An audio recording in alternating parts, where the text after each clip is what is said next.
पहले मैं rule management का बहुत बहुत अधिक अभिनंदन और शुक्रिया अदा करता हूँ।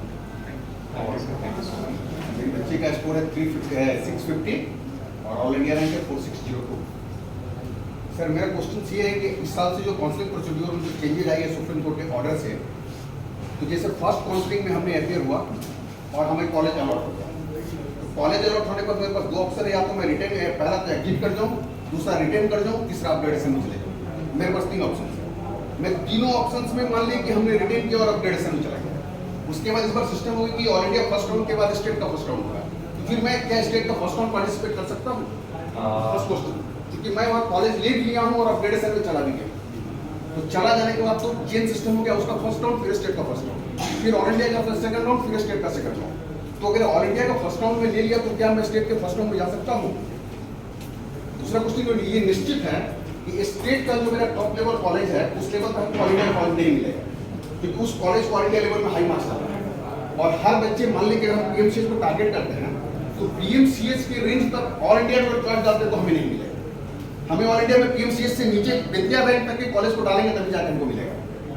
तो उस स्थिति में यदि हमको पीएमसीएच नहीं मिलता और मैं बिहार में पीएमसीएच का एक्सपेक्ट करता हूँ और ऑल इंडिया तो या तो मुझे एग्जिट कर जाना होगा, लेकिन किसी कारण से अगर अदर स्टेट को मैं रिटेन करके अपग्रेड चला गया तो मैं स्टेट का काउंसलिंग अटेंड कर सकता हूँ कि नहीं? मेरा क्वेश्चन ये सबसे पहला। फिर एक क्वेश्चन और सबसे पहला इनका जो सवाल है, हो सकता है बाकी लोगों का भी सवालों में क्लियर कर देता हूँ।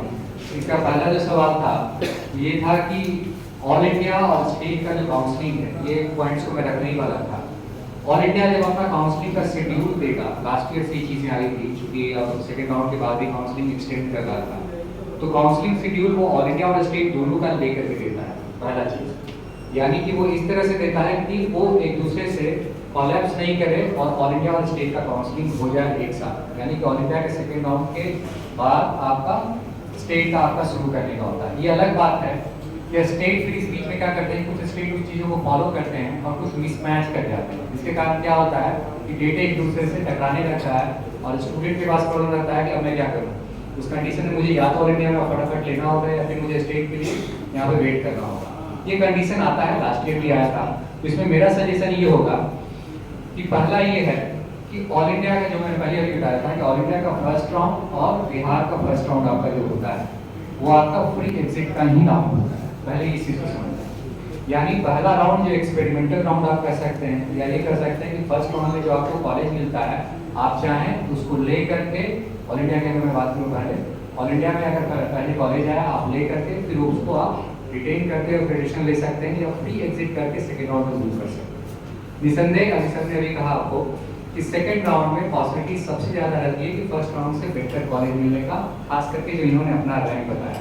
जो टॉपर रहते हैं, जिन्हें टॉप कॉलेज मिल रहा होता है, जैसे एम्स में मौलाना या वगैरह सफदरजंग का, तो वो अपने कॉलेज को रिटेन करके उन्हें मालूम है कि आपको प्रिपरेशन में मुझे बहुत ज़्यादा का फर्क नहीं पड़ेगा। लेकिन इस तरह के रैंकर्स को पता है कि सेकेंड राउंड में बेहतर मिलेगा।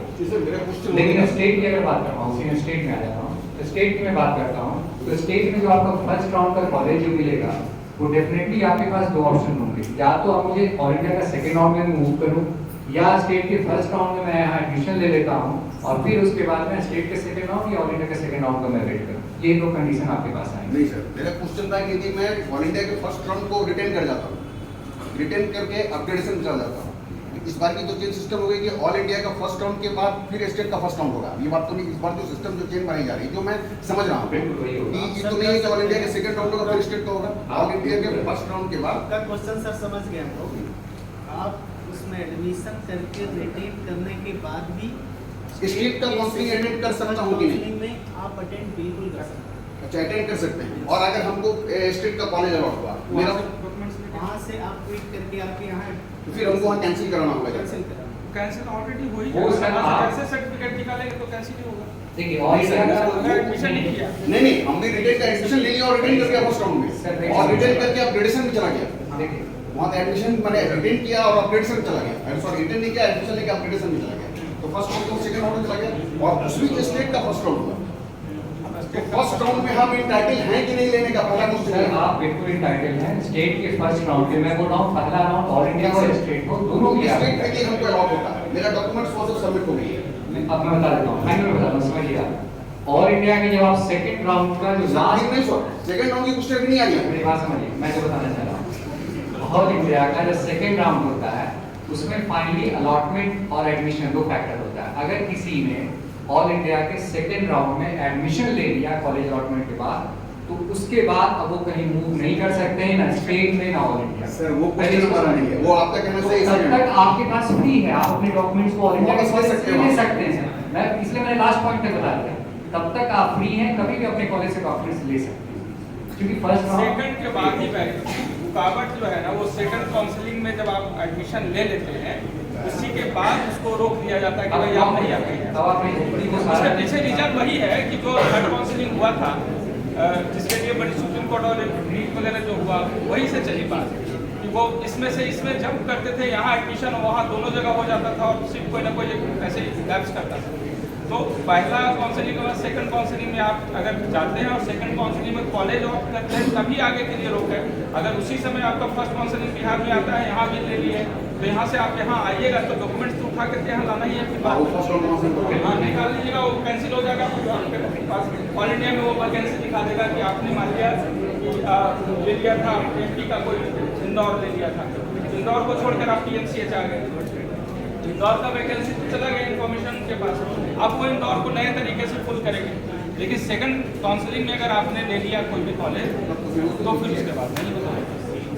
सर कि मान लीजिए कि अपने बच्चे कहीं पढ़ रहे हैं, 12th के बाद में कहीं उनकी एडमिशन है, तो अब तो वहाँ से मैं जब CLC ट्रांसफर सर्टिफिकेट लेता हूँ तो माइग्रेशन मिलने में कहीं लेट होती है, तो क्या एडमिशन के समय में माइग्रेशन मस्ट होता है क्या? जैसे कि MCC के नोटिंग पर मैंने बहुत जगह पढ़ा है कि एडमिशन के समय माइग्रेशन मस्ट नहीं, आप उसको MCC का जो गाइडलाइन है तो आप उस समय कॉलेज में एप्लीकेशन दे सकते हैं कि मैं माइग्रेशन के लिए अप्लाई किया हूँ, माइग्रेशन मिलने में दे सकते हैं। जैसे जो बच्चे प्रॉपर है पढ़े उनको ठीक है, लेकिन जो कहीं पढ़ रहे हैं टीसी तो मिल जाती है लेकिन माइग्रेशन मिलने में समय लगता है। बहुत सारे जैसे जो आता है, जो नियम बना हुआ है वो सबके लिए थोड़े शांत हो जाए तो अच्छे क्वेश्चंस निकल के आ रहे हैं। मुझे लगता है कि आप तक ये पहुंचना चाहिए।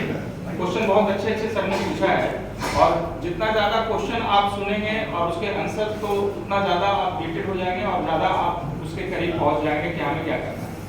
तो सर का ये कहना है कि अगर डॉक्यूमेंट्स कहीं पे पहले से ही जमा है, सपोज वो डेंटल में पढ़ रहे हैं बच्चे या फिर आयुर्वेद में पढ़ रहे हैं, तो वहाँ से माइग्रेशन सर्टिफिकेट या कोई भी सर्टिफिकेट मिलने में देर हो रही है। देखिए कुछ स्टेट में कंसीडर भी कर लेता है, आपके एप्लीकेशन और अंडरटेकिंग पे कंसीडर करता है और कुछ स्टेट कंसीडर नहीं करते हैं। वो जानबूझ करके कहीं ना कहीं से वो उस तरीके से परेशान करते हैं और ये होता रहा है बहुत